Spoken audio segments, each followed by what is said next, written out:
গরম থেকে আপাতত মুক্তি নেই কলকাতা সহ দক্ষিণবঙ্গের। রবিবার থেকে তাপমাত্রা আরো ঊর্ধ্বমুখী হবে বলে আলিপুর আবহাওয়া দফতরের পক্ষ থেকে জানানো হয়েছে। আপাতত বৃষ্টির কোনো সম্ভাবনা নেই কলকাতা, হাওড়া, 24 পরগনা, হুগলি ও নদিয়ায়।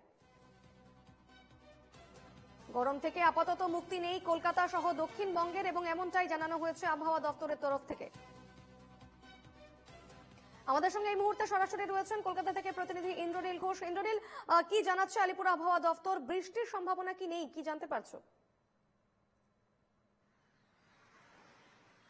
একদমই, দেখো, আলিপুর আবহাওয়া দপ্তরের তরফ থেকে যেটা জানানো হচ্ছে যে আপাতত পরিষ্কার আকাশ, দিনের এবং রাতের তাপমাত্রা যথেষ্টই বৃদ্ধি পেয়েছে এবং দিনের তাপমাত্রা স্বাভাবিকের থেকে প্রায় 3 থেকে 4 ডিগ্রি বেশি থাকবে, এমনটাই কিন্তু হাওয়া অফিসের তরফ থেকে জানানো হয়েছে। এবং বেলা বাড়ার সাথে সাথে লুয়ের মতো হাওয়া বইতে পারে, গরম হাওয়া অর্থাৎ বইতে পারে, এমনটাই কিন্তু বলা হয়েছে আলিপুর আবহাওয়া দপ্তরের তরফ থেকে কলকাতার ক্ষেত্রে। এবং অন্যান্য যে জেলাগুলো রয়েছে পশ্চিমের জেলাগুলোতেও কিন্তু একই রকম ভাবে যে বৃষ্টিপাতের কোনো সম্ভাবনা নেই এবং গরমের তীব্রতা কিন্তু বাড়তে থাকবে, এমনটাই কিন্তু হাওয়া অফিসের তরফ থেকে জানানো হয়েছে।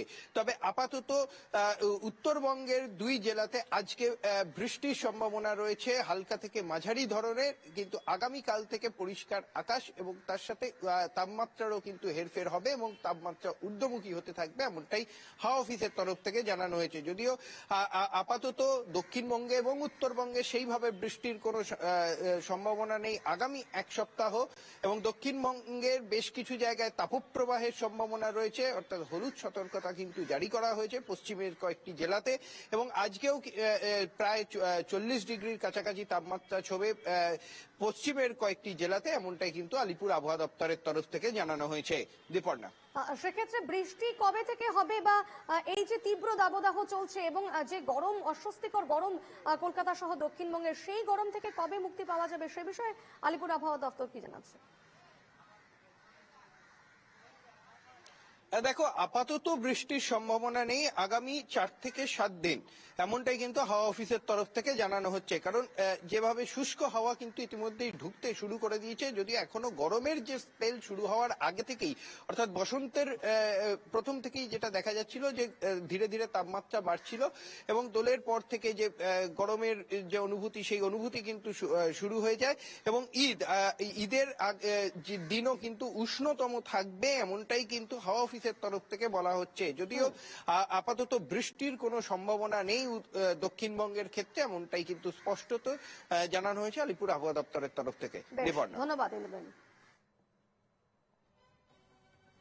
এবার আসবো জেলার আবহাওয়ার খবরে, কারণ আরামবাগে গরমের মধ্যেও কুয়াশার দাপট। ঘন কুয়াশায় ঢাকলো গোটা আরামবাগ শহর, ফলে দৃশ্যমানতা কমে যাওয়ায় ধীর গতিতে চলাচল করছে গাড়ি এবং গতি কমেছে ট্রেনেরও।